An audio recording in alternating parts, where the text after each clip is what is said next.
Hi, good morning from Bali. Hi, good morning.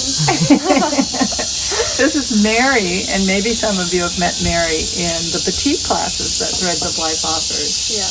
And you haven't had a class for a long time. Yeah, I know. That's very sad for me. Yeah. But soon, we I hope. hope soon. Yeah. Yeah. So what Mary offers as a batik class is what you're going to see a little bit in this video is how batiks are made traditionally. And we're wearing a couple of batiks, of course. Yeah. Mary's got a beautiful sarong that has a, what is the motif on this one? This motif we call parang. That's a traditional motif also. Because in Java, they have any kind of pattern. And then all that pattern, they have a meaning. And the parang means? The parang means? A machete. Yeah. Or a sword. Yeah. Or a knife. Yeah, a knife. But you think of machete and parang that it's about sharpness. And often they talk about in traditional cultures that the sharpness is also wanting to have that characteristic of a sharp mind. Yeah, right. So meaning and everything.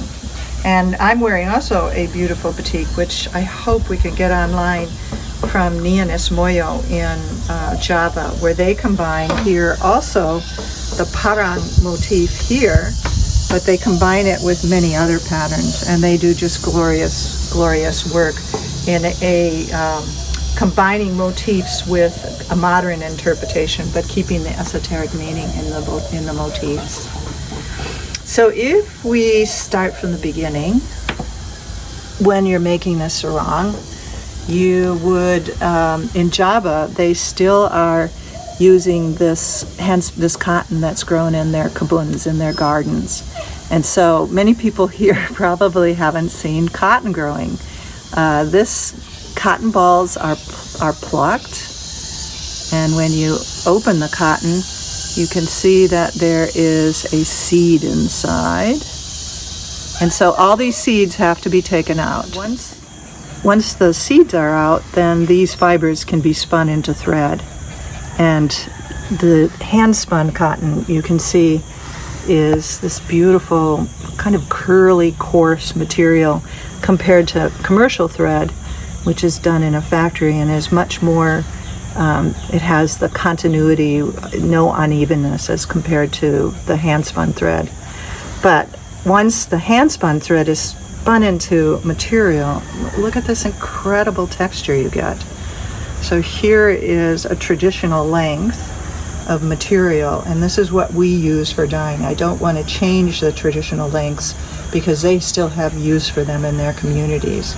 So this one without the fringe is what we call a jarit, and the one that is a little breast cloth is what we call a sisser or a scarf.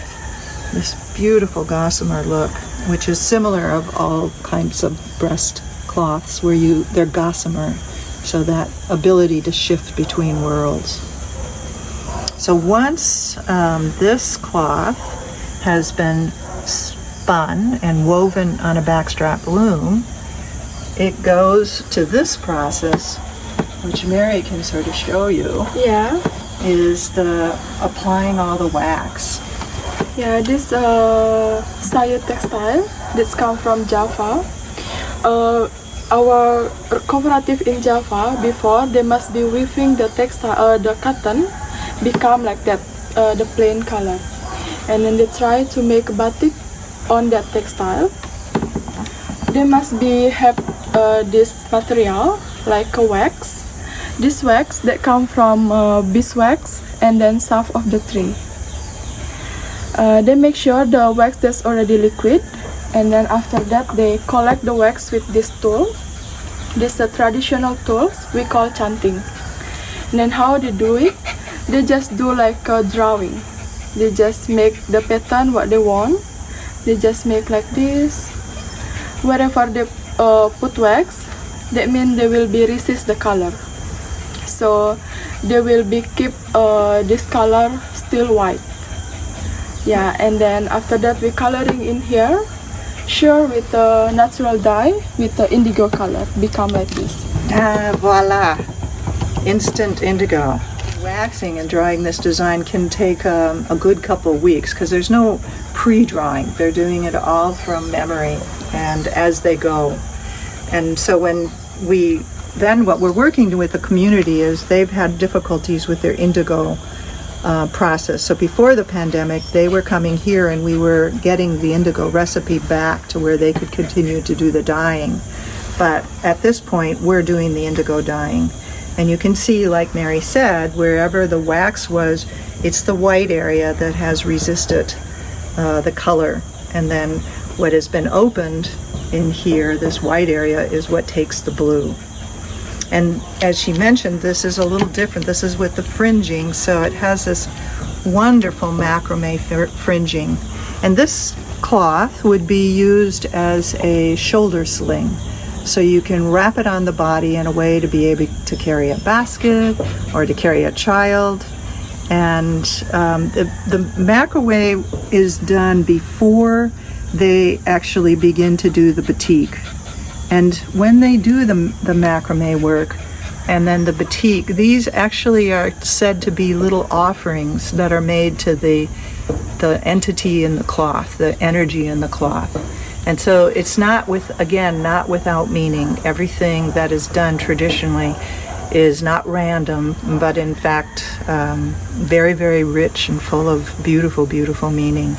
The motif here is a water plant, and the water plant is representative of regeneration. So when you see this growing in the water, you'll see it just very, very rapidly spreading. It can become something from like 2 inches to a foot within a couple of days. And you'll find this symbol, this is called ganggang, but you'll also find this on rice barns in Sulawesi, because again, in the rice barn, you're looking for that energy that will make sure that your rice continues to be good harvests, it multiplies, and it continues to be there for all the continuous generations to come. It's an heirloom brown cotton, so it's not been dyed. It comes like this. It's got the little seed just like the white cotton inside. Unfortunately, this is actually a project that we were working on last year to get this to become a sustainably grown crop. There hasn't been a big demand in Java for it, and so as a result, when there's not a demand and a use, then the crop dies out. Nobody wants to plant it anymore. And like the white cotton, it becomes just this exquisite hand-spun material or hand-spun thread, which then we use right now for the backs of pillows. And here they actually even used it as the background for the batik process.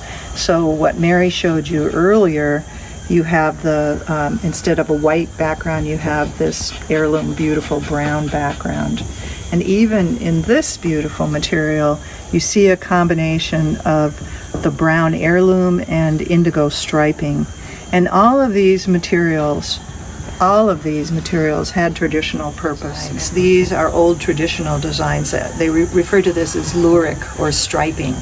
And it has use within the community. Who wears it, for what occasion, just as you would find the batik, who would wear this for what occasion, and who would wear what type of motif. It would depend on if it were for a marriage, if it were for somebody who's wanting to bring more regeneration in the rice fields, for somebody who wants the abundance in fishing. So they all have ceremonial purposes, I just find these absolutely beautiful.